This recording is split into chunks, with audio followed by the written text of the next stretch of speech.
والصلاة والسلام على سيدنا مولانا محمد الفاتح المبين والإمام المرسلين وقائد المحمدين وعلى آله وأصحابه أجمعين وعلى كل من تبعهم بإحسان. أما بعد، حضرات علماء کرام، السلام علیکم ورحمۃ اللہ وبرکاتہ۔ میرے دوستان علماء کرام کی محفل میں حاضری اپنی بڑی سعادت معلوم ہوتی ہے، اور میرے لیے آپ حضرات کی ملاقات، آپ حضرات کی دیدار، آپ حضرات نشست میں ساتھ بیٹھ جانا، اسی کو میں اپنے لیے سعادت سمجھتا ہوں۔ اور منتظم حضرات نے اپنی محبت اور حسن ظن کی بنا پر یہ فرمایا ہے کہ کچھ گزارشات آپ کی خدمت میں پیش کروں۔ میں علماء کرام کو نصیحت کرنے کا ہرگز اہل نہیں، لیکن تعمیل حکم کے لیے جب کبھی ایسا موقع آتا ہے تو اس نیت سے کچھ بات کیا کرتا ہوں کہ ہم سب جب پڑھتے تھے تو تکرار کرنے کے عادی تھے، اپنے استادوں کی باتیں بیٹھ کر دہرایا کرتے تھے۔ تو یہ بھی ایک تکرار ہے کہ اپنے بزرگوں کو جو باتیں سنی ہیں ان کا تکرار کر دیا جائے، ان کو دہرا لیا جائے، اور ان کے تکرار اور دہرانے میں بھی اللہ تبارک و تعالیٰ کے رحمت سے برکت ہے، اس کا فائدہ ہے۔ حضرات صحابہ کرام رضی اللہ تعالیٰ عنہ ایک دوسرے سے فرمایا کرتے تھے اور تھوڑی دیر بیٹھ جائیں اور تھوڑی دیر کے لیے ایمان کی باتیں کرتے ہیں۔ تو یہ مجلس اس لحاظ سے ہم سب کے لیے مفید ہے کہ ہم ایک ہی کشتی کے سوار ہیں، ایک ہی منزل کے رہنما ہیں۔ اللہ تبارک و تعالیٰ ہمارے قدم یہ راستے پر رکھیں اور اپنے رضا کی زندگی عطا فرمائے، اپنے رضا کی زندگی عطا فرمائے۔ پہلے تو میں اپنا یہ تاثر عرض کر دوں کہ الحمدللہ حضرات علماء کرام نے اس ملک میں جو خدمات انجام دی اور جس محنت کے ساتھ اور جس جذبے کے ساتھ اس ملک میں دین کا نور پھیلانے کی کوشش کی ہے، اس کا اجر صرف اللہ تبارک و تعالیٰ سے بات ہے۔ کوئی تعریف یا کوئی ثنا اس کا حق ادا نہیں کر سکتا۔ مجھے یاد ہے کہ سب سے پہلے میں برطانیہ میں سن 1978 میں آیا تھا، جس کا مطلب یہ کہ 36 سال تقریباً ہو گئے۔ اس کے بعد تقریباً ہر سال حاضری ہوتی ہے اور بعض اوقات ایک سال آگے سے زیادہ مرتبہ میں حاضری کا موقع ملا۔ الحمدللہ یہ محسوس ہوتا ہے کہ اس 36 سال پہلے کے فضا میں اور آج کی فضا میں زمین و آسمان فرق نظر آتا ہے۔ اس وقت بھی جب حاضری ہوئی تھی تو اس وقت کے حالات جب آج میں تصور کرتا ہوں اس وقت کے ماحول کا، اور آج الحمدللہ جو صورت حال نظر آتی ہے وہ اللہ تبارک و تعالیٰ کا خاص فضل و کرم ہے، اور آپ حضرات جد و جہد کا، آپ کی کوششوں اور محنتوں کا بہت بڑا ہمارا ہے جو اللہ تبارک و تعالیٰ عطا فرماتا ہے۔ اس پر اللہ تعالیٰ کا جتنا شکر ادا کیا جائے کم کم ہے، اور جن حضرات نے زیادہ محنت کی ہے ان کی جتنی تعریف کی جائے کم کم۔ لیکن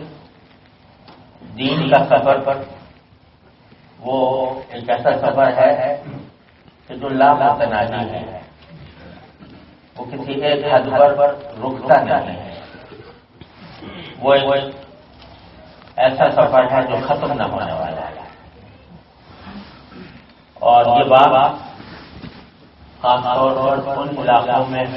ان ممالک میں جہاں مسلمان اقلیت ہیں، وہاں یہ بات اور جگہوں سے زیادہ سچائی کے ساتھ آتی ہے کہ الحمدللہ بہت کچھ اللہ تعالیٰ نے فرمایا، بہت کچھ حاصل بھی ہوا، لیکن ابھی بہت بڑا کام اتنا بڑا باقی ہے کہ اس میں نسلیں ختم ہو سکتی ہیں۔ تو کسی جگہ پر پہنچ کر یہ نہ سمجھنا چاہیے کہ منزل اعلیٰ اے برادر بے نہایت درگاہ حد سے بروے میں رسی بروے بہے، یہ بے نہایت درگاہ ہے، جہاں بھی پہنچ جاؤ وہاں پر کھڑا ہونا نہیں ہے، اور دین کے مسافر کو کسی جگہ دم لینے کا موقع نہیں، اس کو ہر وقت اس کی جد و جہد، اس کا جذبہ، اس کی کوشش کسی جگہ پر جا کر ختم نہیں ہوئی۔ تو اللہ تبارک و تعالیٰ اپنے فضل و کرم سے ہمیں توفیق عطا فرمائے کہ جد و جہد کہیں جا کر رکے نہیں، آگے بڑھتے ہیں۔ اللہ تعالیٰ کے فضل و کرم سے اس ملک میں مساجد کی تعداد روز بروز بڑھ رہی ہے، ماشاءاللہ مدارس کی تعداد میں روز بروز اضافہ ہو رہا ہے۔ اور جیسے میں کیا کرنے چھوٹا میں جب آئے تھے پہلی بار تو تصور نہیں ہو سکتا تھا کہ یہاں کہیں دور حدیث تک درس نظامی کا بھی انتظام ہو، تصور نہیں آ سکتا تھا کہ اتنی مسجدیں ہوں، تصور نہیں آ سکتا تھا کہ ایسے محلے ہوں گے جہاں جا کر معلوم ہو کہ مسلمانوں میں بنایا جائے۔ اللہ تعالیٰ نے سب کچھ عطا فرمایا ہے، تو الحمدللہ یہ بہت کچھ ہو گیا۔ لیکن ساتھ ساتھ یہ ہے کہ اگر برطانیہ میں مسلمانوں کی تعداد کے لحاظ سے دیکھا جائے کہ کتنی تعداد ہے اور ان سے کتنے فیصد ایسے ہیں جو مساجد اور مدارس سے وابستہ ہیں، اس لحاظ سے اگر دیکھا جائے تو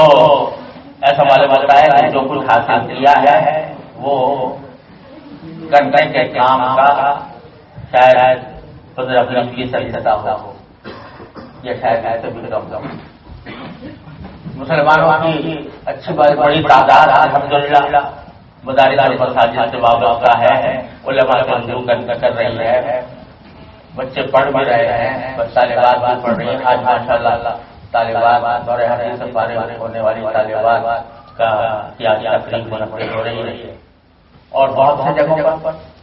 برطانیہ کے مختلف شہروں میں یہ سلسلہ ہے۔ لیکن کیا یہ کہا جا سکتا ہے کہ مسلمانوں کے اولادوں کی اکثریت وہ اس نظام سے مانوس اور وابستہ ہو گئی؟ نہیں کہا جا سکتا، بلکہ اگر یوں کہا جائے تو بے جا نہیں ہوگا کہ اکثریت وہ ہے جو اس کفر اور بے دینی اور الحاد کے سیلاب میں بہہ رہی ہے، اور اس طرح بہ رہی ہے کہ والدین کے قابو میں نہیں ہے، والدین کا اختیار موجود ہے، اور کفر و الحاد اور بے دینی کے سیلاب میں بہی جا رہی ہے۔ آپ سے زیادہ یہاں رہتے ہیں، اس سے زیادہ واقف ہیں، لیکن میرے پاس اطلاعات بھی آتی رہتی ہیں، حدود بھی آتے ہیں، لوگ ٹکڑے بھی سناتے ہیں۔ اس طرح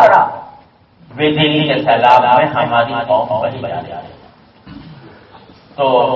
اس لحاظ سے اگر دیکھا جائے تو کرنے کا کام جتنا ہوا ہے اس سے دسیوں گنا زیادہ ابھی باقی اور اس کی فکر کرنا اس کی طرف ہمارے دل میں ہونی چاہیے کہ اسی طرح ہم اپنی اولاد کو غلط راستے پر جاتے تھے بچا جاتے تھے. مسلمان اگر کسی جگہ ملک میں جاتے ہیں کسی غیر مسلم ملک میں جاتے ہیں تو اصل جو مثالی صورت حال ہے وہ تو یہ تھی کہ ہم وہاں کے غیر مسلموں کو اسلام کی طرف بلائیں,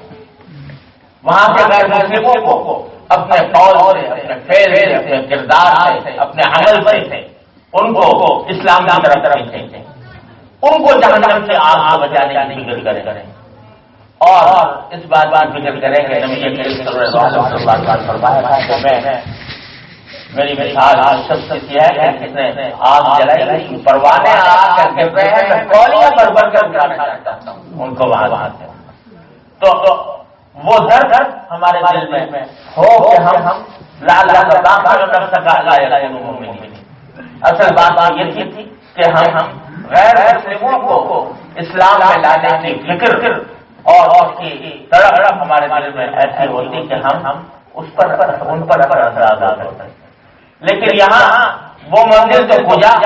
خود اپنے اولاد سے لانے پڑے ہوئے, اپنی نسلوں سے لانے پڑے ہوئے کہ وہ کہاں جائے. تو یہ صورت حال ایسی ہے کہ اس میں سچی بات ہے کہ اس وقت تک یہ منزل حاصل ہونا مشکل ہے جب تک کہ وہ تڑپ نہ ہو جو حضرت حکیم عثمان صاحب رحمۃ اللہ علیہ فرماتے ہیں کہ عثمان صاحب بھائی شہید رحمۃ اللہ علیہ ان کے لیے دعوت اور تبلیغ ایسی ہو گئی جیسے حاجات بشریہ کہ جس طرح بھوکے کو کھائے بغیر چین نہیں آتا تھا, پیاسے کو پانی پیے بغیر چین نہیں آتا تھا. حضرت مولانا قدس اللہ تعالیٰ ان کو بات پہنچائے بغیر چین نہیں آتا تھا. اور اس کا نتیجہ یہ تھا, اس اخلاق کا, اس جذبہ کا, اس سوچ کا نتیجہ یہ تھا کہ اللہ تبارک و تعالیٰ نے بات ایسی رکھی تھی کہ جہاں بات فرماتے تھے تو سینکڑوں افراد کی مجلس میں قائم ہوا کرتے. حضرت کی وہ تڑپ کی وہ آگ جو اللہ تبارک و تعالیٰ کے دل کے اندر پیدا فرما دی تھی. تو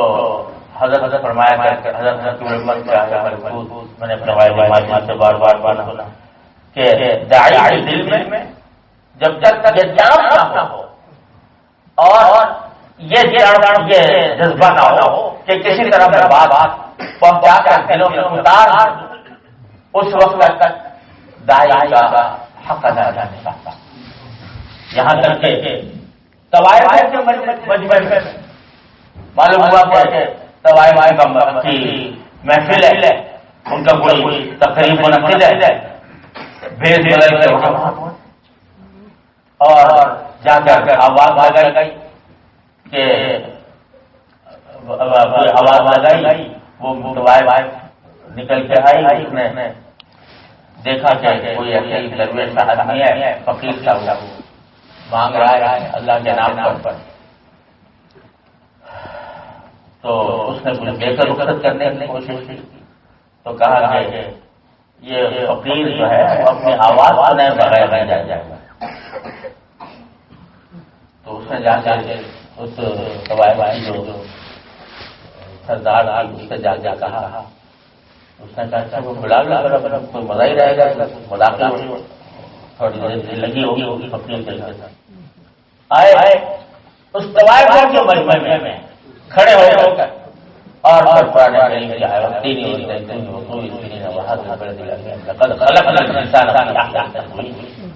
اس پر بیان فرمایا. ساری جو طوائف تھی اسی وقت قائم ہوئی اور وہ ان کی جو سردار تھی رانی نام ہے وہ حضرت کے قدموں پر گر کر قائم ہوئی اور حضرت نے پھر اس کا نکاح کرایا اور پھر حضرت نے جو جہاد کیا تھا سکھوں کے خلاف، اس جہاد کے اندر وہ حضرت کے گھوڑوں کے لیے دانا کرا کی تھی اور دانا دل کر اس کے ہاتھ میں گھٹے پڑے پڑتے. تو اس طرح اللہ تبارک و تعالیٰ نے کامیابی عطا فرمائی. ہندوستان کا جو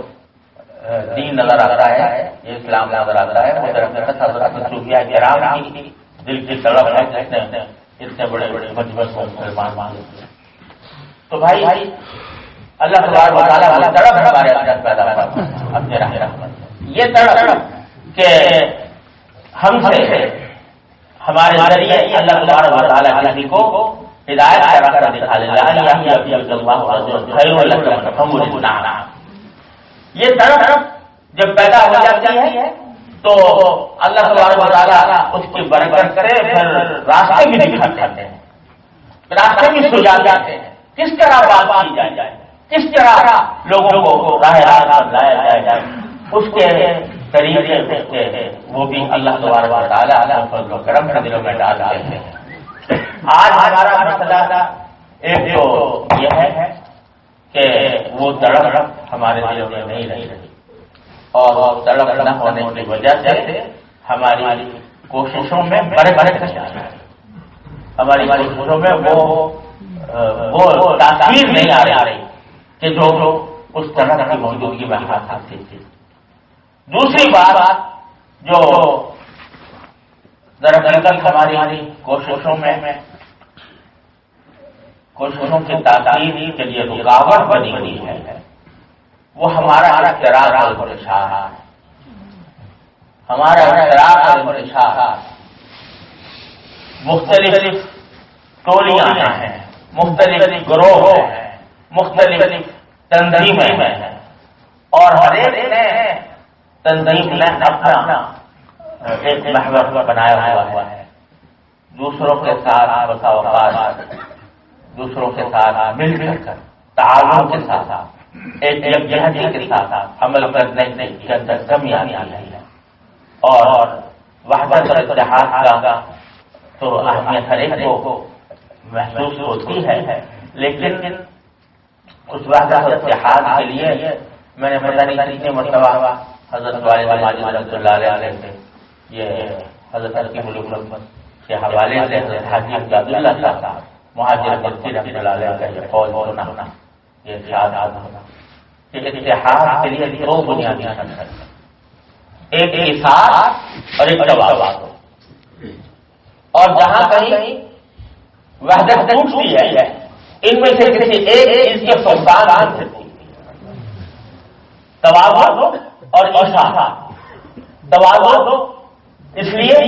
کہ دو ٹکروں میں کبھی اتحاد نہیں ہو سکتا، اور خود ایثار دو غرضوں میں اتحاد نہیں ہوتا. جب دونوں طرف تواضع ہو، دونوں طرف ایثار ہو، اپنے مفادات یا اپنے ذہن کے خیالات اس کو دوسرے سے برداشت کا جذبہ نہ ہو، اس وقت تک اتحاد کا ذریعہ نہیں ہوتا. تو ہو یہ رہا ہے کہ ہم اپنے ملکوں سے جب یہاں آئے ہیں تو وہاں کے اختلافات ساتھ لے کر آتے ہیں اور وہاں کے مسائل ساتھ لے کر آتے ہیں. یہاں مسئلہ دراصل میں تو کہتا ہوں کہ حیات و ممات کا نہیں ہے. یہاں مسئلہ علم غیب اور حاضر ناظر کا نہیں ہے. یہاں مسئلہ اس بات کا ہے کس طرح اپنی نسل کو جہنم میں جانے سے بچایا جائے، کس طرح کفر و الحاد کی بوجھ میں جانے سے بچایا جائے. یہ مسئلہ ہے. لہذا اگر آپ کے یہاں مسئلہ حقیقت میں یہ کہ روئے دہلال فلاں کا یہ موقف ہے، فلاں کا یہ موقف ہے، اور عشاء کی نماز کے لیے فلاں کا یہ موقف ہے، فلاں کا یہ موقف ہے، اور اس کی وجہ سے گروہ بندیاں ہیں، اس کی وجہ سے ایک دوسرے کے ساتھ بیٹھنے کو تیار نہیں، ایک دوسرے کی بات ماننے کو تیار نہیں. یہ یہاں کا اصل مسئلہ نہیں. اصل مسئلہ یہ ہے کہ بھائی یہ سارے مستحل مسائل ہیں. رویت ہلال ہو، یا اوقات ہو، مجتہد فی مسائل ہیں، یعنی اس میں اجتہاد کے لحاظ سے گنجائش اس کی بھی ہے اور اس کی بھی ہے۔ اگر اللہ تبارک و تعالی ہمیں صحیح سمجھ عطا فرمائے تو اس کے کسی بھی موقف کو اگر اختیار کر کے بہتر قائم ہو سکتی ہو تو وہ بہتر ہے، بنسبت کہ ہم اپنے موقف پر جمے رہے ہیں اور اس وجہ سے مسلمانوں میں پیدا ہوتا ہے۔ اختلافات فقہی اختلافات یہ کب نہیں ہوئے؟ حضرات صحابہ کرام رضی اللہ تعالیٰ عنہ اجمعین کے درمیان ہوئے۔ عبداللہ بن مسعود رضی اللہ عنہ کا موقف کچھ اور ہے، عبداللہ بن عمر کا موقف کچھ اور ہے، عبداللہ بن عباس کا موقف کچھ اور ہے۔ یہ حضرات آپس میں اختلافات بھی ہیں، لیکن وہ اختلاف کبھی دین کے مشترک مقاصد پر کام اکٹھے کام کرنے میں کبھی مانے نہیں ہوا۔ حضرت علی حضرت معاویہ رضی اللہ تعالیٰ عنہ کے درمیان زبردست جنگ کرنا ہوتا تو حضرت ابو ہریرہ رضی اللہ تعالیٰ عنہ کے بارے میں ایک جگہ یہ لکھا ہے کہ وہ کھانا کھاتے تھے معاویہ لشکر کے ساتھ اور نماز پڑھتے تھے۔ تو کہنے کہا کہ کھانا وہاں کھاتے ہو اور نماز یہاں پڑھتے ہو؟ کہا وہاں کھانا اچھا ہوتا ہے یا نماز اچھی ہوتی ہے؟ تو دونوں کے ساتھ اختلاف اتنا بڑا، لیکن وہ اختلاف جب حضرت معاویہ کے ساتھ بات خط آتا ہے روم کے بادشاہ کا کہ معلوم ہوتا ہے کہ تمہارے ابن عم نے تمہارا حق چھینا ہے تو میں تمہاری مدد کرنے کے لیے تیار ہوں تمہارے ابن عم کے خلاف۔ اس کے جواب میں معاویہ رضی اللہ عنہ یہ فرماتے ہیں کہ اے حکمرانی کتے، تم نے اگر علی کی طرف رخ کیا تو یاد رکھو میں علی کے لشکر سے پہلے سے تمہارے مقابلے کے نکلے گا، وہ معاویہ ہوگا۔ اور الفاظ یہ ہے کہ میں تمہیں اس طرح اکھاڑ ڈالوں گا جیسے گاجری اٹھا لیا جاتا ہے۔ تو دین کے مشترک مقاصد کے لیے اتنا بڑا اختلاف جنگ ہو رہی ہے وہ بھی مان ہوا، اور وہ تو بڑی بات ہے حضرات صحابہ کرام رضی اللہ تعالیٰ عنہم اجمعین۔ کبھی ہمیں کوئی ایک روایت ایسی نہیں ملتی جس میں جواز و عدم جواز کا بھی اختلاف ہے اور نماز کی صحت اور فساد کا بھی اختلاف ہے، لیکن ایک دوسرے کے پیچھے نماز پڑھنے سے کبھی رکاوٹ نہیں بنی۔ حضرت علامہ احمد بن باز رحمۃ اللہ علیہ اتنے بڑے محدث ہیں، جامع بیان علم فضل کے اندر انہوں نے یہ بات کی ہے کہ حضرات صحابہ کرام کے درمیان اگر صحت و فساد کا بھی اختلاف ہوتا تھا تو ایک دوسرے کے پیچھے نماز پڑھنے سے کبھی نہیں ہوتے تھے، ایک دوسرے کے پیچھے نماز پڑھتے تھے اور ان کے درمیان تعاون باقی تھا۔ تو یہ اختلاف فقہی اختلافات ہر ایک اپنے مسلک پر اپنے موقف کو بے شک اختیار کرے، لیکن دوسرے موقف کو باطل قرار دے کر اس کے بنا پر گروہ بندی بنا کر کے بیٹھے گا نہیں، اس کے ساتھ کام نہیں کروں گا، اس کے ساتھ مل کر کوئی تعاون نہیں کروں گا، یہ ہے فساد کی جڑ جس نے ہمیں تباہ کیا ہوا ہے۔ اختلاف میں رہتا تھا ایک موقع پر کہ اختلاف کی بھی قسمیں ہیں، ایک اختلاف کفر اسلام کا اختلاف، ایک اختلاف اسلام کے اندر حق و باطل کا اختلاف، ایک اختلاف مسلک کا اختلاف ہے، مسلک فقہی کا اختلاف ہے، مجتہد کی امور کا اختلاف ہے جس میں کوئی جانب باطل محض نہیں ہوتی، ایک اختلاف مشرب کا اختلاف ہے، ایک اختلاف مزاج کا اختلاف ہے۔ یہ سارے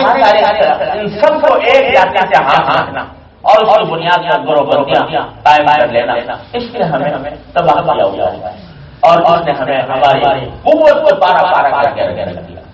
تو اس لیے اختلافات کی حدود پہچان کی ضرورت ہے، اختلافات کی حدود پہچان کر اس کے مطابق سب مل کر کام کریں۔ میں دیکھتا ہوں خود اپنے جیسے میں تکرار کے طور پر کر رہا ہوں اپنے بزرگوں کی باتوں کہ حضرات ہمارے بڑے فرمایا کرتے تھے کہ ہم یہ دیکھتے ہیں کہ لوگوں نے اپنے اپنے دائرے بنا رہے ہیں اور حضرت والد صلی اللہ تعالیٰ وسلم کے الفاظ فرمایا ہے کہ ایک منزل تک جانے کے لیے راستے مختلف ہوتے ہیں. کسی نے یہ راستہ اختیار کر لیا, کسی نے وہ راستہ اختیار کر لیا, کچھ لیکن جس جو راستہ اختیار کیا ہے اس کو منزل سمجھ لینا کہ منزل یہی راستہ ہے, اور جو دوسرا راستہ اختیار کرنا ہے وہ گمراہ ہے. یہ ہے جو فساد پیدا کرتا ہے. راستوں کو منزل قرار دے لیا, راستوں کو مقصود قرار دے لیا, اس کے نتیجے میں فساد پھیلے ہوئے ہیں, اس کے بڑے بڑے نتیجے میں لڑائی جھگڑے ہیں, انتشار ہے اور گروہ بندیاں ہیں. اگر اللہ تبارک و تعالیٰ فضل و کرم سے رحمت سے ہمیں یہ فہم عطا فرما دے, اللہ تعالیٰ عطا فرما دے کہ ہر اختلاف کی ایک حد ہے, اختلاف محل آتا ہے, لیکن وہ مشترک مقاصد کے حصول میں کسی بھی قیمت پر مانے نہ ہونا چاہیے. تو ہمارے والوں سے بتایا حل ہو جائے گا. یہاں اس جیسے ملکوں میں اصل مسئلہ وہ اپنے نسلوں کا تحفظ ہے. مجھے ڈر لگ رہا ہے اسی سال 1978 کے بعد میں کرتا ہوں کہ اسی میں امریکہ بھی گیا تھا. وہاں پر امریکہ بھی پہلی بار سوچ جانا ہوتا تھا. ایک ایسی تنظیم میں دعویٰ ہوئی تھی کہ جو جس کا نام تھا فیڈریشن آف اسلامک ایسوسیشن, یعنی اسلامی تنظیمیں جتنی تھی امریکہ میں اس کا وفاق, اس کا سالانہ اجتماع تھا. تو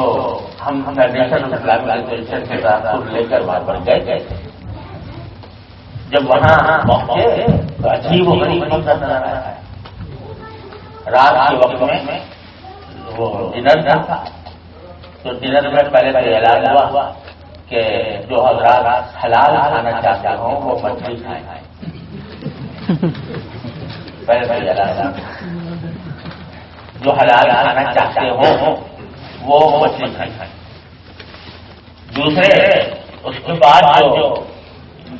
نیند بنانا چاہتے اکثر بنانا بہتر حصہ جسم کا بڑھانا خواتین شروع ہو, اور پھر اتنا ہی نہیں انہوں نے ڈانس کرنا شروع کر. یہاں فیڈریشن آف اسلامک ایسوسیشن کا یہ سالانہ تقریب ہے, اس میں سب کچھ ہو رہا ہے. ہم کسی طرح جان وہاں سے نکلے تو وہ جو منتظر تھے ان سے میں نے کہا کہ بھائی میں کیا دوں, فیڈریشن آف اسلامک ایسوسیشن کی آپ تقریب منعقد کر رہے ہو, سنسد کے سب باتیں تھیں. تو اس کے آنکھ لبنانی تھا, اس کے آنکھوں میں آنسو ہوا, کہنے لگا شیخ حقیقت یہ ہے کہ ہم سب صرف اتنا کرنا چاہتے ہیں کہ اپنا نام مسلمان باقی ہے.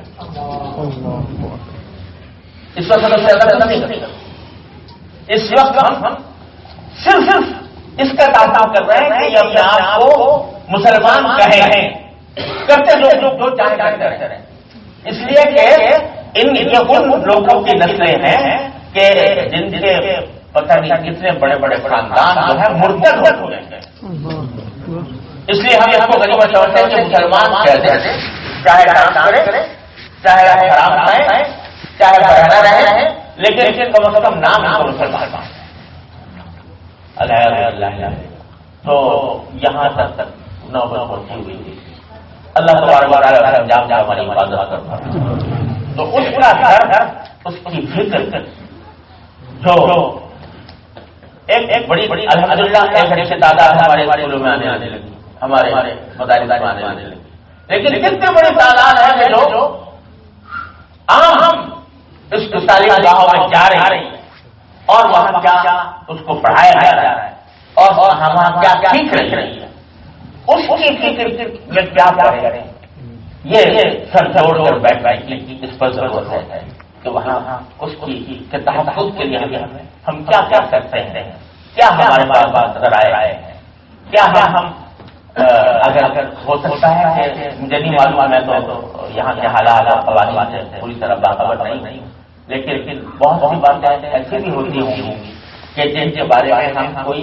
آواز اٹھاتے ہیں، جس کے بارے میں کوئی احتجاج کرتے ہیں، جس کے بارے میں کوئی قانونی کارروائی کرتے ہیں۔ ابھی مجھے بتا رہے تھے کہ کسی بچے سے 7 سال کا بچہ اور اس کو جو 7 سال کا بچہ تھا اس کو اسکول میں گھر میں آ کر اس کے والدین مرنا بتا رہے تھے کہ اس کے والدین یعنی تقریب جماعت سے وابستہ یا باقاعدہ نمازی مذہب اول میں آنے والے خاتون جو ہے والدہ وہ باحجاب پردہ نشین 7 سال کا بچہ آ کے کہہ رہا ہے کہ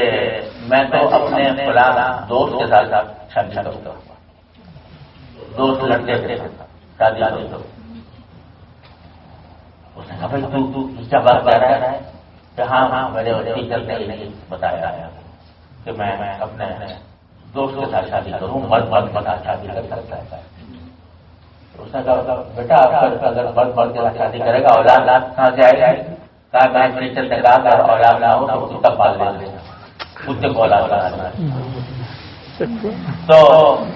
اب یہ بات اگر ٹیچر سکھا رہا ہے بچے کو تو کیا ہم اس قسم کی باتوں میں کوئی قانونی ایکشن لے سکتے ہیں؟ یعنی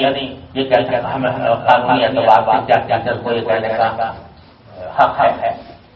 اور کیا اس طرح کی باتوں پر کوئی عمومی احتجاج یا عمومی ریپرزنٹیشن کی جا سکتی ہے؟ یہ باتیں سوچ رہی ہیں کہ ہم ان اداروں کے اندر ہونے والے حالات کا جائزہ لے کر یہ دیکھیں کہ ہمیں کیا کر سکتے ہیں، کیا ہم کوئی قانونی راستہ ہمارے پاس موجود ہے، کیا وہاں جا کر مدارس کے ذمہ داروں سے بات کرنے کا کوئی راستہ موجود ہے کہ بھائی اس ساری باتوں کو سوچ کر اس کے بارے میں ایک مثال نہیں دی، لیکن ہو سکتا ہے کہ اور بہت سی چیزیں اس طرح نکلتی ہوں، اس کے اوپر غور کرنے کی ضرورت ہے۔ اللہ تبارک و تعالیٰ کی توفیق عطا فرمائے تو کچھ بڑی نہیں ہے کہ اللہ تعالیٰ کی کوششوں پر کر ڈالا۔ مینڈک ایک مینڈی ہے وہ آتی سے نمرود میں کلی کرتی ہے تو اس کو بھی اللہ تعالیٰ اس کی برکت سے بجھا دیتے ہیں۔ تو ایک مینڈی کی کلی بھی صحیح، لیکن کیا اللہ تبارک و تعالیٰ اس پہلو سے سب حضرات اگر اپنے اجتہادی اختلافات کو پیچھے رکھتے ہوئے اس کے لیے کوشاں ہوں تو کچھ بڑی نہیں ہے کہ اللہ تبارک و تعالیٰ کے نتائج آ جاتا ہے۔ اور اگر فرض کرو نتائج ظاہر نہ ہو، لیکن کم از کم اللہ تبارک و تعالیٰ کے سامنے ہم یہ کہہ سکیں کہ اللہ اب اپنی کوشش ہم نے کری، اپنے پروردگار کے سامنے کم از کم یہ عذر پیش کر سکیں کہ ہم نے اپنی کوشش کر لی۔ اب نتائج اللہ تبارک و تعالیٰ سے آ ہے، بندہ کا کام یہی ہے کہ وہ اپنی کوشش میں کوئی کوتاہی نہ کرے اور کوشش کو جتنا بہتر بنا سکتا ہے وہ بہتر بنائے۔ اور اس کے لیے حضرت جو جس کی بڑی ضرورت ہے، میں اپنے بزرگوں سے سنی ہوئی بات کر رہا ہوں، اللہ تعالیٰ نے مجھے بھی توفیق عطا فرمائے سب کو کہ رجوع اللہ ہر کام میں رجوع اللہ تبارک و تعالیٰ سے رجوع کرنا کہ اللہ یہ تھوڑی سی کوشش کر رہا ہوں اپنے رحمت سے برکت ڈال دے، اللہ تاثیر پیدا فرما دیجیے۔ اللہ تبارک و تعالیٰ سے مانگنے کی عادت، اللہ تبارک و تعالیٰ سے سوال کرنے کی عادت، اللہ تعالیٰ سے دعا کرنے کی عادت، اور اپنے ہر کام میں اس سے یعنی صحیح راستہ طلب کرنے کی دعا، اس کا جواب تمام کرتا ہے تو اللہ تبارک و تعالیٰ راستہ بھی کھولتے ہیں۔ حضرت مولانا مظفر حسین صاحب فرانگی رحمۃ اللہ علیہ عجیب بزرگ ہمارے ایسے گزرے ہیں، ایسے حضرات کے کوئی بلائی حضرت نے حکایت اس میں ارواح ثلاثہ میں واقعہ لکھا ہے کہ مولانا مظفر صاحب کاکاوی رحمۃ اللہ علیہ دہلی جا رہے تھے، کانپور سے راستے میں گاؤں سے گزر ہوا تو مغرب کا وقت ہو گیا تھا، نماز کا وقت آ گیا تھا، تو جا کر مسجد میں نماز پڑھنے کا ارادہ کیا، جا کے دیکھا تو مسجد ویران پڑی، کوئی نماز پڑھنے والا گرد کرتی ہوئی ہے، جا کے ہم جھاڑو دی، اذان کہی، اذان کے پر بھی کوئی نہیں آیا، تو حضرت کو بڑا دکھ ہوا، قریب بستی میں کچھ مسلمان بھی رہتے تھے، ان سے جا کہا کہ بھائی یہ انتظام کی ویران پڑی ہوئی ہے، آپ کیوں نہیں نماز اس کو آباد کرتے نماز؟ تو انہوں نے کہا کہ اصل میں یہاں پر ایک نواب صاحب رہتے تھے، اسی نواب صاحب کے بستی جو ہے وہ تابع ہے، آپ جا کے ان سے بات کر لیں کہ وہ نماز پڑھنے لگے تو پوری کی نماز پڑھ لیں، بتاؤ پتا بتایا حضرت نواب صاحب سے کہا کہ نواب صاحب میں اندر بندی سے کہتا ہے اگر آپ نماز پڑھنے لگے تو بالکل بھی نماز پڑھ پڑے گی اور آپ کا جاریہ ہوگا، ساری زندگی کے بعد ملے گا، آپ نماز پڑھ لیا کر نواب صاحب سوچا بھی لگا، انہوں نے کہا بھائی میں نماز بات پڑھتا تھا اور کیسے پڑھوں؟ میری دو عادتیں ہیں، ایک تو یہ کہ مجھ سے وضو نہیں ہوتا، دوسرے شراب چھوٹتی اور عورتیں آتی ہیں بازاری، اس میں لگا رہتا ہوں، تو اس واسطے کیا نماز پڑھوں گا اور وضو بھی نہیں کر سکتا۔ تو ہم بڑا نے عرض کیا، فرمایا جناب صاحب میں ایک بات کہتا ہوں، آپ ایسا کرو کہ بغیر وضو کو پڑھ جائے اور جو کچھ کر رہے ہو اس کو وہ کرتے رہو، لیکن نماز کو کرتے رہو۔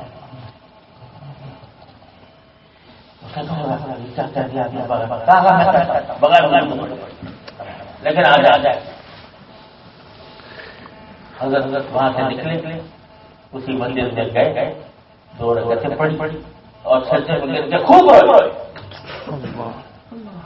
کوئی آگے 7 سال کا پوچھا کہ حضرت عجیب معاملہ ہے، ایک تو آپ کا بغیر وضو کے نماز پڑھنے کی اجازت نہیں دی، دوسری یہاں پر آ کر روئے ہوئے، تو کہا کہ میں نے اجازت دے دی اس کو، پھر آخر میں رویا، اللہ نے کہا کہ اللہ نے اتنا تو کر دیا میرے بس میں تھا تو اس کو کھڑا کر دوں، اب وضو کرانا آپ کا کام ہے، یہ رو کے اللہ بار اللہ تعالیٰ کا کرنا ایسا ہوا کہ اگلے دن نماز صاحب جب ظہر کا وقت آیا تو ظہر کے وقت میں یاد آیا کہ میں نے وعدہ کیا تھا نماز پڑھنے کا، تو جائے نماز پڑھنے بغیر غلطی سے چلتے جس نے کہا کہ پہلی مرتبہ جا رہا ہے نماز پڑھنے کے لیے، آج وضو کیا غسل کر کے بھیجا، تو غسل کیا اور نماز کے لیے نماز پڑھ کے جب واپس آیا تو دل کائنات بدل گئی، اللہ تبارک نے تو اب اپنی کوشش اور اللہ تبارک و تعالیٰ سے رجوع اللہ، حضرت ہمارا رومی نبی علیہ وسلم نے مسئلہ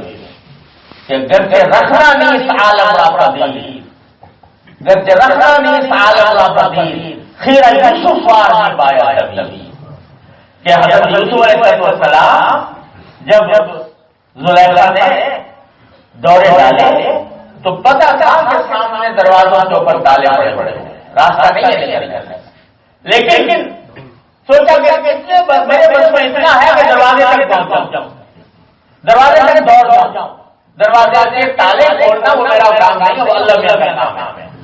تو اب میں کرنے سے کا کام کر لیا، دروازے تک پہنچ گئے، دوڑ کر پہنچ گئے اور پکارا اپنا پروردگار کہ اللہ تصرف عنی کیدہن اسبک الیک وافق من الجاہلین،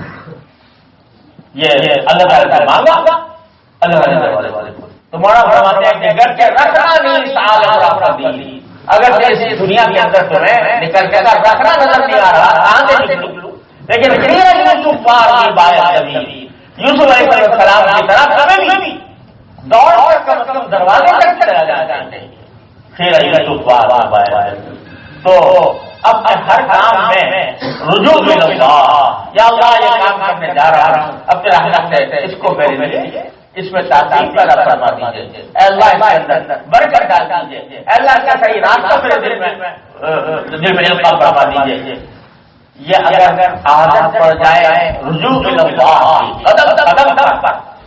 ہر لمحے انسان کا دل کچھ نہ کچھ اللہ تبارک و تعالی مانگ رہا ہو اور ہدایت مانگ رہا ہو، تو اللہ تبارک و تعالی راستے بند نہیں سکتے ہیں. اللہ تعالی سے راستے کھلتے ہیں. اور اللہ تبارک و تعالی کی سنت یہ ہے کہ ایسے آدمی کو محروم نہیں کرتا. اور اتنا تو ہوتا ہے کہ اللہ میں نے اب کسی کوشش کر کے آپ کے حوالے کر دیا، ربی اسلمت نفسی الیک ووجہت وجہی الیک والجأت ظہری الیک لا ملجأ ولا منجأ منک الا الیک. یہ میں نے کہہ دیا، اپنا معاملہ آپ کے سپرد کر دیا. آپ اپنے فضل و کرم سے مجھے ہدایت بھی دیجیے اور مجھے صحیح راستہ بھی دکھائیے اور میرے کاموں میں برکت اور تعظیم بھی پیدا فرمائیے. یہ رجوع اللہ یہ مشق سے ہوتا ہے. یہ ویسے کہنے کو میں نے کہہ دیا، لیکن حقیقت میں اس کی مشق کرنی پڑتی ہے. اس کو قدم رہنما بنانا پڑتا ہے کہ آدمی کا دل ہر وقت اللہ تبارک و تعالی سے کچھ نہ کچھ مانگ رہا ہو، کچھ نہ کچھ مانگ رہا ہو. اس کی عادت ڈالنا، اس کی عادت ڈالنی پڑتی ہے، مشق کرنی پڑتی ہے. اور بزرگوں کی صحبت سے یہ چیز حاصل ہوتی ہے کہ آدمی کا دل جڑا ہوا اللہ تبارک و تعالی ہر وقت جڑا ہوا. نبی کریم صلی اللہ علیہ وسلم جو معمولہ تعلیم فرمائی کہ اٹھ کے یہ پڑھو اور مسجد میں داخلہ میں پڑھو اور مسجد میں داخلہ ہو کے پڑھو اور باہر باہر ہو کے پڑھو الی آخرہ. یہ سب کیوں؟ یہ اس لیے کہ تاکہ یہ عادت پڑے بندے کو کہ وہ اپنے پروردگار کو مانگنے کا منگتا بن جائے اور اس کو مانگنے کی عادت پڑے اور قدم اللہ تبارک و تعالی کا رشتہ استوار کرے، اس سے اس کے تعلق اللہ میں اضافہ ہو اور اللہ تبارک و تعالی کے ساتھ اس کا تعلق جوڑے. ہمارے حضرت فرمایا گیا عارف صلی اللہ تعالی عنہ کہ دیکھو ایک چھوٹا سا نادان بچہ ہے، اس کا اپنی ماں سے اپنے ماں سے ایسا رابطہ ہوتا ہے کہ اگر گھر سے باہر نکلا ہوا کسی بچے نے چھیڑ دیا مار دیا، وہی تو پکارے گا کر کے امی کا پکارے گا. حالانکہ جانتا ہے کہ میری آواز نہیں سن رہے، لیکن اس کے زبان پر جو کلمہ آئے گا وہ ماں کو پکارنے کا ہی آئے گا. تو حضرت فرمایا کرتے تھے کہ کیا اللہ تبارک و تعالی کے ساتھ اتنا بھی تعلق نہ ہو کہ جتنا اس بچے کو ماں سے تو اللہ تبارک و تعالی فضل و کرم سے جب یہ دولت عطا فرما دیتے ہیں کہ ہر وقت دل جڑا ہوا ہے اللہ تبارک و تعالی سے، اس سے کچھ مانگ رہے ہیں، تو پھر وہ کیفیت ہو جاتی ہے کہ دست بیار دست بکار وہ دل بیار، کہ ہاتھ کام پہ لگے ہوئے ہیں اور دل اپنے محبوب کی طرف متوجہ ہے. دل دست بکار دل بیار. میرے والد کا شعر ہے، عجیب شعر ہے. فرمایا کرتے تھے کہ تیرا جمال ہے تیرا خیال ہے تو ہے، تیرا جمال ہے تیرا خیال ہے تو ہے، مجھے یہ فرصت کاغذ کہاں ہے کیا میں. تیرا جمال ہے تیرا خیال ہے تو ہے، مجھے یہ فرصت کاغذ کہاں ہے کیا میں. اور وہ کہاں کا راہ ہے، اسے کیا ملے گی منزل، وہ کہاں کا راہ ہے، اسے کیا ملے گی منزل، جسے ہر قدم پہ ہر تو ہی تو نظر نہ آئے. اللہ تبارک و تعالی جب مانگنے کی عادت پڑتی ہے اللہ تبارک و تعالی سے، تو انسان کا دل ہر وقت اللہ تبارک و تعالی سے کچھ نہ کچھ مانگ رہا ہوتا ہے. اور میرے حضرت فرمایا کرتے تھے کہ کچھ جملے اپنے دل کے لیے تجویز کر لو کہ وہ جملے دل سے نکلتے رہے ہیں، یا اللہ میرا گناہ معاف فرما، یا اللہ میرا کام بنا، یا اللہ مجھے راستہ دکھا۔ اس قسم کا کوئی جملہ ایسا ہو کہ کوئی لمحہ یہ بات کر رہا ہوں کہ یہ ناممکن بات نہیں، لوگ کہتے ہیں کہتے ہیں کہ صحیح وقت ہوا ہے، ایک وقت میں دو چیزوں کی طرف توجہ نہیں ہو سکتی، لیکن حضرات اولیاء کرام کا تجربہ یہ ہے کہ ہو جاتا ہے کہ ایک توجہ اس کام کی طرف جو کر رہا ہے اور ایک توجہ کی ہے جو کہیں اور لگا۔ میں نے اپنے والے سنا بڑا ہے، میں نے اور شیخ الحمد کی مجلس میں بیٹھا کرتے تھے، اور شیخ الحمد سے دورہ کرنے کے خاطر 1 سال دورہ ملتوی کیا تھا، لیکن حضرت تشریف نے لا جا کے حضرت شاہ صاحب کا بڑا لیکن حضرت وہاں حضرت والد صاحب کا معمول یہ تھا کہ عصر کے بعد سارے لوگ کھیلنے میں جا رہا ہے، گپے کرنے جا رہا ہے، حضرت شیخ الحمد کی مجلس ہوا کرتی تھی دارالعلوم میں، تو حضرت والد صاحب ہمیشہ وہاں ہر روز عصر کے بعد کی مجلس میں شریک ہوتے تھے۔ تو وہ فرماتے تھے کہ حضرت جب درس رہتے تھے تو سننے اپنے طلبا اپنے کانوں سے سنتے تھے، ان کے دل سے اللہ اللہ کیا درس بھی ہو رہا ہے اور وہ دل کہیں اور لگا ہوا اسے آواز اور میں نے یہ حدیث تو بات والد صاحب سے سنی تھی حضرت شیخ الحمد کے بارے میں، لیکن اپنی دادی صاحبہ کو دیکھا، میری دادی صاحبہ وہ حضرت گنگوئی رحمۃ اللہ علیہ کی تھی، گنگوئی رحمۃ اللہ علیہ کی تھی، میرے دادا بھی اور دادی۔ ہم بچپن میں دیکھتے تھے ہر سانس کے ساتھ اللہ اللہ اللہ بات کرنے کی ہوتی ہے تو اس کے ساتھ آواز اللہ اللہ کیا ہے۔ تو حضرت میرے شیخ تعالی حضرت اللہ تعالیٰ فرمایا کرتے تھے کہ اللہ تبارک و تعالیٰ سے تعلق کو مضبوط کرنے کے لیے پہلے زمانے میں پتہ نہیں کیا کیا مجاہدات روپیہ گرام کرایا کرتے تھے، اب کہاں کرو گے وہ مجاہدات، کہاں کرو گے وہ ریا، لیکن یہ ایک نسخہ ایسا بتایا جا رہا ہے کہ جس کو فقہائے کرام صوفیاء کرام کی اصطلاح میں غریب کہ اس کو وہ اس طرح کی ہر وقت یا تو اللہ تبارک و تعالیٰ کے کسی نعمت کا شکر ادا کر رہا ہے یا اللہ تبارک و تعالیٰ سے کوئی بات مانگ رہا ہے، اس کی عادت ڈالو، جو عادت پڑے گی، جو اس رجوع اللہ میں اضافہ ہوگا تو دیکھنا کہ اللہ تبارک و تعالیٰ کا تعلق کیسا مضبوط ہو جاتا ہے، اور پھر وہ کیفیت ہو جاتی ہے کہ تیرا خیال ہے، تیرا جلال ہے، تو ہے، مجھے یہ فرصت کا کہاں سے کیا ہو۔ تو اپنی جو بھی کوشش ہو رہی ہے، جس رخ پر ہو رہی ہے، جس انداز میں ہو رہی ہے، اس کو اللہ تبارک و تعالیٰ کی بارگاہ میں پیش کرتے ہیں، یا اللہ یہ کرنا ہوتا اس میں ڈالتا ہے، یا اللہ یہ کرنا ہوتا اس میں ڈالتا ہے، سب برابر ہے۔ تو بس یہ کامیابی کا راستہ ہے، اللہ تبارک و تعالیٰ اپنا فضل و کرم سے رحمت سے ہم سب کو اس کو توفیق عطا فرمائے اور اس حال کو حال اور حال کو مقام بنا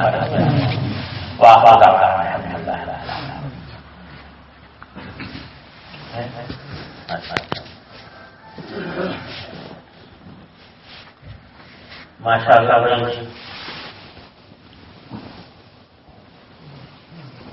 الحمدللہ آج کی اس رات میں یہ اللہ تبارک و تعالیٰ کا خصوصی کرم ہے کہ اس طرح سے 16 طالبات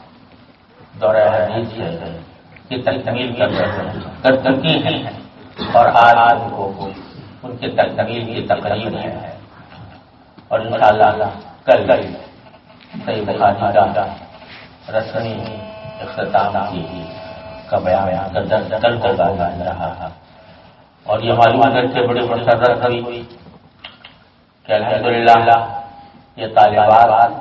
5 سالہ نصاب مکمل کر کے تکمیل تک پہنچی ہے، یعنی ان کا نصاب 5 سال کا مکمل تھا۔ اور یہ بھی معلوم ہوا کہ اکثر ان میں طالبات وہ ہیں جو یا تو او لیول کرنے کے بعد یا اے لیول کرنے کے بعد یا کالج کی تعلیم یونیورسٹی کی تعلیم مکمل کرنے کے بعد انہوں نے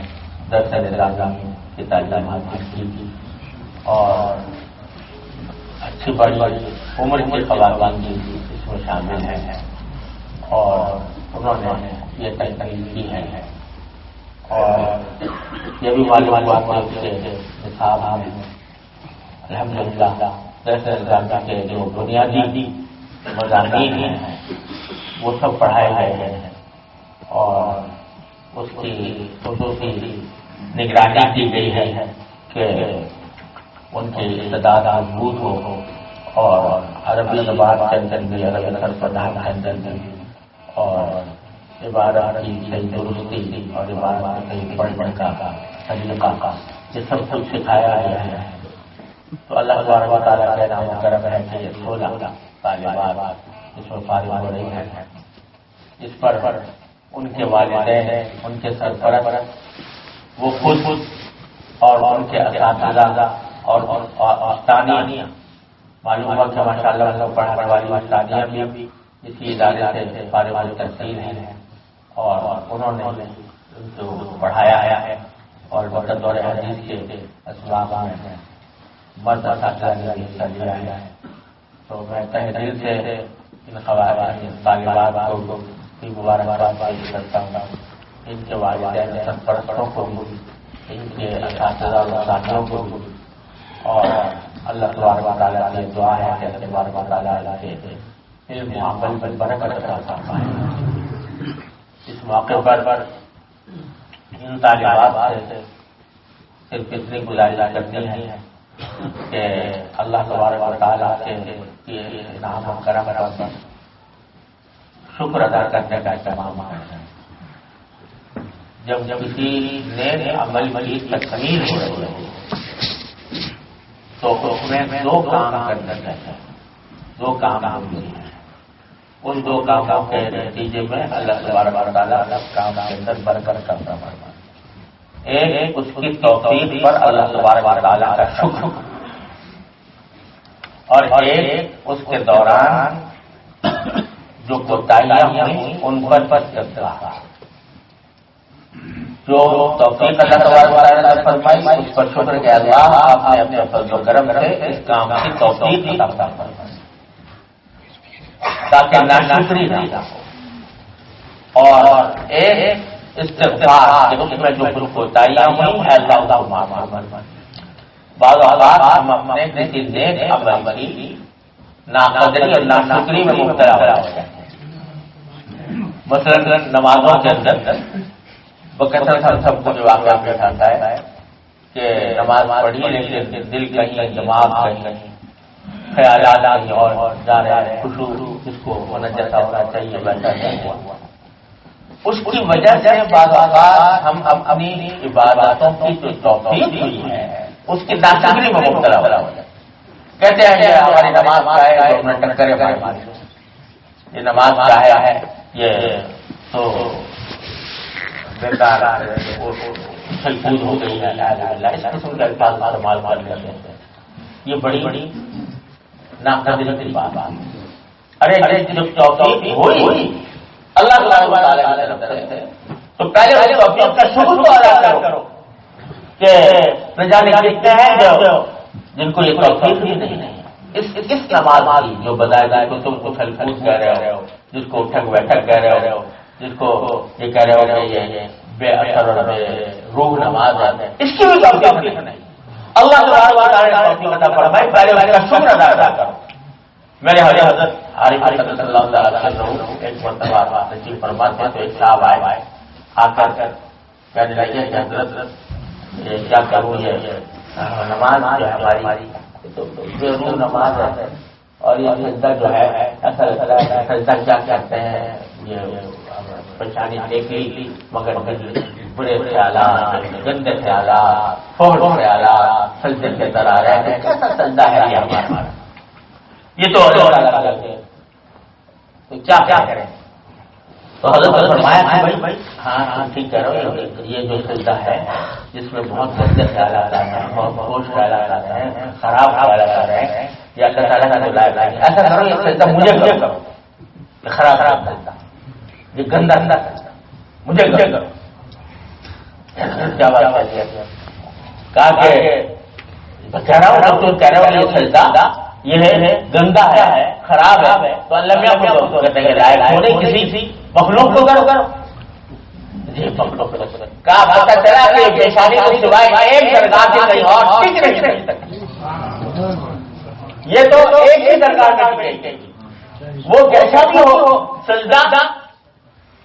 وہ سیکھا ہے، قبول ہو کہ نہ ہو پھر بھی ایک نعمت ہے، قبول ہو کہ نہ ہو پھر بھی ایک نعمت ہے، وہ سجدہ جس جو کرے آسان سے جب آسانے سے نسبت ہے پہلے تو پر شکر کو ادا کر لو کہ اللہ تبارک و تعالی نے سجدہ کرنے کی توفیق، ہاں اس میں جو غلطیاں کوتاہیاں ہوئی اس کے لیے اللہ تبارک و تعالی راستہ استغفار مغفرت مانگنا رہتا ہے۔ حضرت صدیق اکبر رضی اللہ عنہ کا مقولہ نقل فرماتے تھے، وہ فرماتے ہیں کہ جب کوئی بندہ کوئی عبادت کرے اور دو کرے الحمدللہ استغفر اللہ، الحمدللہ استغفر اللہ،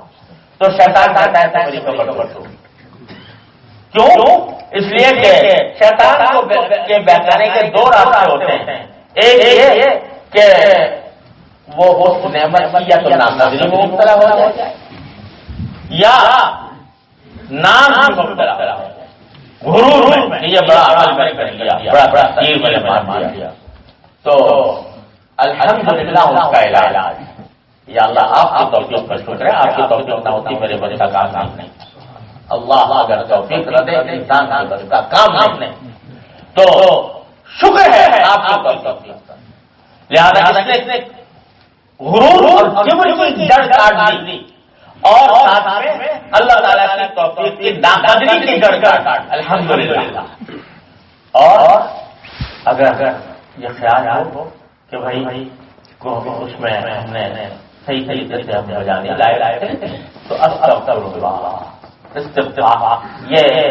شیطان کا آواز بھڑکاتا ہے کہ تو نے کیا نماز پڑھی اور تیری کیا عبادت ہوئی، تو رفتہ وہ اسی کی طرف سے جا کر بعض اوقات چھڑوا بھی دیتا، تو استغفر اللہ اس کا علاج ہے کہ اللہ جو کوتاہیاں ہوئی وہ اسی لیے حدیث میں رسول کریم صلی اللہ علیہ وسلم فرمایا کا معمول مقبول ہے کہ ہر نماز کے بعد 3 مرتبہ فرماتے ہیں استغفر اللہ استغفر اللہ، یہ کیا کہ ما عرفنا حق عبادت، ما عرفنا حق عبادت، اس کا تدارک یہ ہے یا اللہ آپ کی عبادت کا جو حق ہے وہ ادا ہو نہ سکا، اپنے فضل و کرم سے اس کو تعالیٰ کو معاف کرنا، تو جس نے عمل کی جس اچھے عمل کی اللہ تعالیٰ کا توفیق عطا فرماتے ہیں، دو کام، ایک اس کی توفیق پر شکر، دوسرے اپنی کوتاہی پر استغفار۔ تو میں اپنی عزیز طالبات سے یہ درخواست کرتا ہوں کہ اس موقع پر اللہ تبارک و تعالیٰ کا شکر ادا کریں کہ اس نے اتنی بڑی نعمت ان کو عطا فرمائی، اور ساتھ اس بات کا اہتمام کریں کہ جو کوتاہی اس میں ہوئی پڑھنے میں پڑھانے میں، حقیقت یہ ہے کہ جو احادیث رسول کریم صلی اللہ علیہ وسلم سے ہم پڑھتے پڑھاتے ہیں، حقیقت تو یہ ہے کہ ہمارے ناپاک منہ گندی زبانیں اس لائق نہیں کہ سرکار صلی اللہ علیہ وسلم کا نام نامی بھی ہم اپنی زبان سے لے لیتے ہیں، لیکن یہ اللہ تعالیٰ کا کرم ہے، کا فضل ہے کہ اس نے اجازت دی تھی، توفیق بھی عطا فرمائی، تو اس پر شکر ادا کریں اور جو بتائیے ہم اس پر استغفار کریں۔ دوسری بات یہ کہ یہ علم جس طرح ایک بہت بڑی سعادت ہے، نعمت ہے، اسی طرح ایک بہت بھاری ذمہ داری ہے، اور اس ذمہ داری کا احساس اگر نہ ہو تو علم جہل بن جاتا ہے۔ اس علم کی ذمہ داری کیا ہے کہ جو پڑھا ہے اس کے اوپر عمل کرنے کی کوشش کریں، اپنی زندگی کو سنت سے ڈھانچے میں ڈھالنے کی کوشش کریں، اور دوسرے یہ کہ اپنے دوسرے خواتین کے اندر دین کو پھیلایا پہنچانے کی طرح میں پیدا کریں۔ اللہ تبارک و تعالیٰ نے عورت کو بڑا اونچا مقام دیا ہے، اور اللہ تبارک و تعالیٰ نے عورت کو کسی تمدن کی اور معاشرے کی بنیاد بنایا ہے۔ ماں کی گود یہ سب سے پہلا حضرت آتی ہے بچے کا، اور اسی لیے جنت ماؤں کے قدموں کے نیچے بیان کی گئی ہے کہ وہ بچے کی تربیت کرتی ہے، بچے کو دین کے راستے پر ڈالتی ہے۔ اس کی ذمہ داری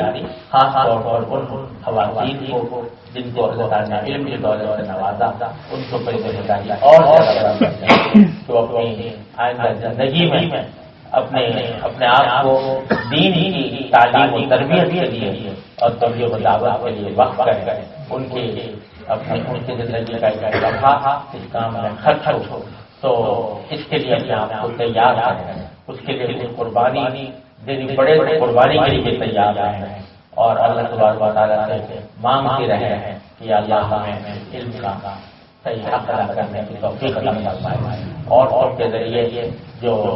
دین پھیلتا ہے وہ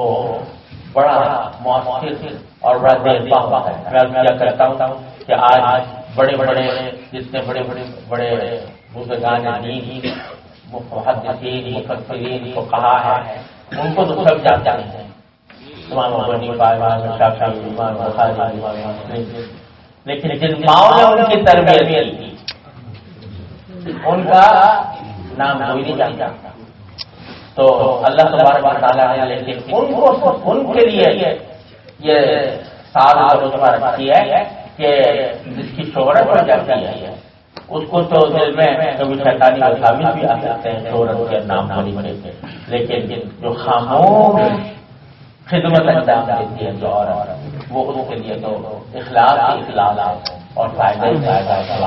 ہے۔ اس کو مد نظر رکھتے ہوئے اپنی زندگی گزارے، اللہ تبارک و تعالیٰ فضل و کرم سے اپنے رحمت سے اس کی توفیق عطا فرمائے، اور ہر طرح کا شر سے آپ کی حفاظت فرمائے۔ الحمد للہ۔